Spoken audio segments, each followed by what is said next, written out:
இந்த செய்தியை வழங்குபவர்கள் சாரதா கங்காதரன் காலேஜ், புதுச்சேரி. புதுச்சேரியில் காய்கறிகளின் வரத்து குறைவின் எதிரொலியாக பச்சை மிளகாயின் விலை கிடுகிடுவென உயர்ந்துள்ளது. புதுச்சேரிக்கு அண்டை மாநிலங்களான தமிழ்நாடு, ஆந்திரா, கர்நாடகாவில் இருந்தும் மராட்டியம், மத்திய பிரதேசம் உள்ளிட்ட வட மாநிலங்களில் இருந்தும் காய்கறிகள் வருகின்றது.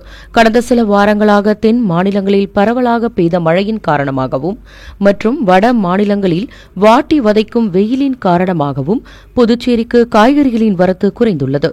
இதனால் இதன் விலை கிடுகிடுவென உயர்ந்துள்ளது. மேலும் புதுச்சேரி நேரு வீதியில் உள்ள பெரிய மார்க்கெட்டில் ஒரு சில காய்கறிகளின் விலை அதிகரித்தும் சில காய்கறிகளின் விலை குறைந்தும் காணப்படுகிறது. மேலும் சமையலுக்கு அத்தியாவசியமான மிளகாயின் விலை கிடுகிடுவென உயர்ந்துள்ளது. கடந்த வாரம் 1 கிலோ 60 ரூபாய்க்கு விற்ற பச்சை மிளகாய் 120 ரூபாய்க்கு விற்கப்படுகின்றது. மற்ற காய்கறிகளின் விலையும் கிடுகிடுவென உயர்ந்துள்ளது.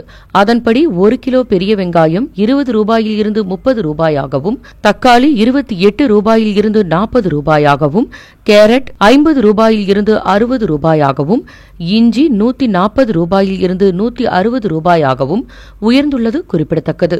உங்கள் AMN டிவி செய்திகளை யூடியூபில் உடனுக்குடன் காண AMN டிவி பாண்டிச்சேரி சேனலை சப்ஸ்கிரைப் செய்யுங்கள். பெல் பட்டனை மறக்காமல் கிளிக் செய்யுங்கள்.